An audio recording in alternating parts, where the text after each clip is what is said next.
Ce mardi 3 octobre, un atelier de 2 jours s'est ouvert à Conakry pour valider les orientations stratégiques pour l'actualisation du schéma national d'aménagement du territoire. En effet, il s'inscrit dans le cadre du processus de la mise en œuvre concertée du projet Sanita Ville Durable initié par le ministère de l'Urbanisme, de l'Habitat et de l'Aménagement du Territoire chargé de la récupération des domaines spoliés de l'État à travers la Direction nationale de l'aménagement du territoire et de l'urbanisme, en collaboration avec le Programme des Nations Unies pour les établissements humains, ONU Habitat. Il est financé par l'Union européenne.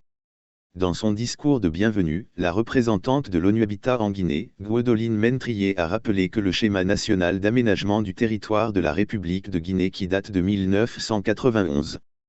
Par conséquent, il est dépassé. Le cheminement vers le nouveau schéma national d'aménagement du territoire, nous le faisons ensemble, avec l'ensemble des acteurs institutionnels, et aussi l'université, les ordres professionnels et la société civile. Les expertises et les idées prospectives de tous sont essentielles dans ce processus, a-t-elle insisté. Poursuivant, elle a fait savoir que durant ces 2 jours, il sera question de présenter et discuter les résultats du diagnostic macroéconomique et territorial de la Guinée, et les possibles scénarios de développement qui en découlent. Prenant la parole, le chef du cabinet du ministère de l'Urbanisme, de l'Habitat et de l'Aménagement du Territoire, Mohamed Lamine Bangoura a affirmé que l'élaboration d'un livre blanc pour la révision du schéma national d'aménagement du territoire de la Guinée qui date de 1991 est l'une des principales activités déployées par le projet Sanita Ville Durable. D'après lui, ce livre blanc constituera le cadre conceptuel et déterminera les orientations stratégiques pour l'actualisation du schéma national d'aménagement du territoire de 1991.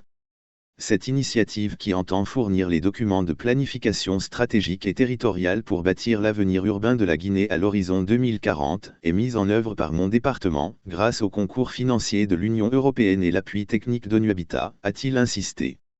Et de continuer, l'enjeu de la formulation de cet outil est donc capital, tant le domaine de l'aménagement du territoire est aussi un éminent levier d'action pour l'émergence de notre pays. La finalité de la vision consiste à modifier et optimiser la répartition des individus et de leurs activités sur le territoire national dans un souci d'équilibre géographique, d'épanouissement social, d'efficacité économique et environnementale. Dans la même logique, M. Bangoura a fait remarquer que le retard dans l'application de cet outil est dû à la faible mobilisation des ressources financières, la mise en place tardive des structures institutionnelles, le manque de vulgarisation du document et la non-application des mécanismes de suivi et évaluation ont empêché le premier schéma national d'être pleinement mis en œuvre, d'où l'impérieuse nécessité de sa révision pour son adaptation au nouveau contexte régional et mondial et aux réalités du développement de notre pays.